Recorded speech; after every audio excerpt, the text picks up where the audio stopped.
أعوذ بالله من الشيطان الرجيم بسم الله الرحمن الرحيم اللهم عجل لوليك الفرج. हज़रत अमीरुल मोमिनीन अली इब्न अबी तालिब अलैहिस्सलातु वस्सलाम નહજુલ બલાગાની અંદર હિકમત નંબર 97 કિંમત વગરનો અમલના વિષય ઉપર આપ બયાન કરે છે કે એક રાત્રિએ આપ જ્યારે એક ખ્વારીજની ઇબાદતનો અવાજ સાંભળ્યો તો ફરમાવ્યું, યકીન અને ઈમાનની સાથે સૂવું શક સાથે જાગીને ઇબાદત કરવાથી બહેતર છે. ખ્વારીજ ફક્ત જાહેરમાં ઇબાદતનો ઢોળ કરતા હતા, પરંતુ તેમનું ઈમાન શકથી ભરેલું હતું. તેના લીધે જ ઇમામ અલી અલૈહિસ્સલામે ફરમાવ્યું કે શકની ઇબાદતનો કોઈ અર્થ નથી. તેનાથી બહેતર છે કે ઈમાન સરખું કરી લ્યો અને ત્યારે સૂતા પણ રહેશો તો શકની હાલતમાં ઇબાદતથી બહેતર છે.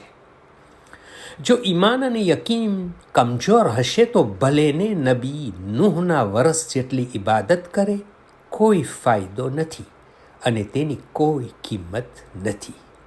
બલકે આવા લોકો ગુમરાહ હોય છે અને બીજાને પણ ગુમરાહ કરે છે.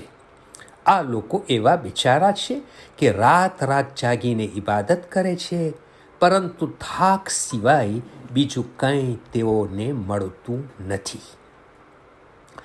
મરહુમ દેલમી ઇરશાદુલ કુલૂબની કિતાબમાં લખે છે કે એક વખત રાત્રે અમીરુલ મોમિનીન ઇમામ અલી અલૈહિસ્સલામ મસ્જિદે કૂફાથી નીકળીને પોતાના ઘર તરફ જઈ રહ્યા હતા. ઘણી રાત પસાર થઈ ગઈ હતી અને સાથે ઇમામ અલી અલૈહિસ્સલામના ખાસ ચાહવાવાળા જનાબે કોમેલ પણ હતા.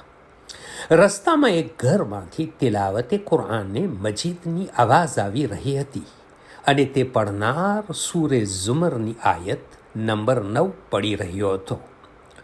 તે આવાજ એટલી સુંદર હતી કે જનાબે કોમેલને પસંદ આવી ગઈ. ઇમામ અલી અલૈહિસ્સલામ કોમેલની તરફ જોઈને ફરમાવે છે કે અય કોમેલ, આ આવાજથી છેતરાઈ ન જાઓ. આ તિલાવત કરનારો જહન્નમી છે. જલ્દી તેને સબૂત આપીશ.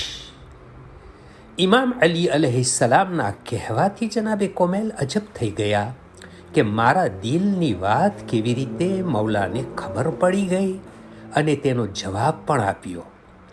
અમુક સમય પછી ઇમામ અલી અલૈહિસ્સલામ સાથે ખ્વારીજોએ જંગ કરી અને ઇમામ ચાહતા ન હતા છતાં પણ જંગ કરવી પડી.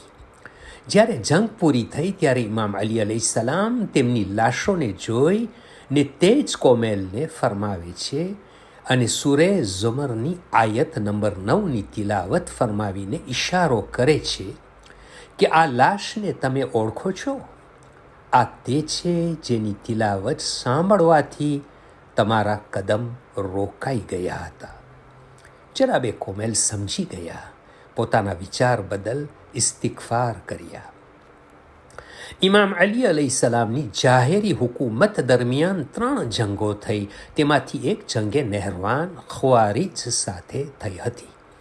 ખ્વારીજ લોકો એમ સમજે છે કે પોતાના સિવાય બધાય કાફિર છે અને તેમની સ્ત્રીઓ અને બચ્ચાઓને અસીર કરવા જોઈએ.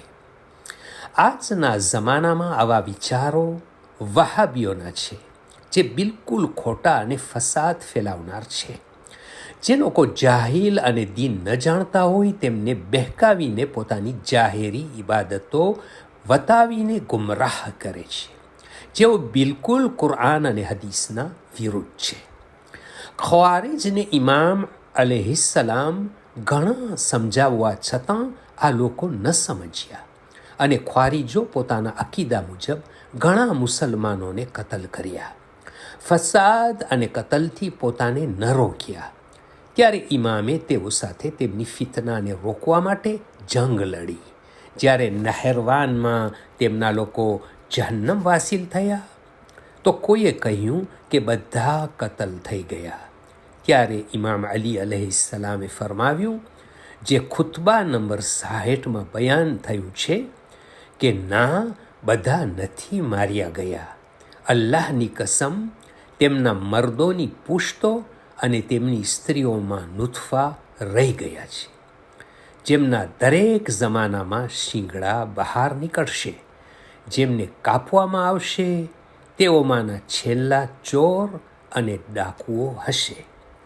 અલ્લાહુમ્મા સલ્લી અલા મુહમ્મદ વ આલે Muhammad وعجل فرجهم from Fountain of Ahlul Bayt alayhimus salam.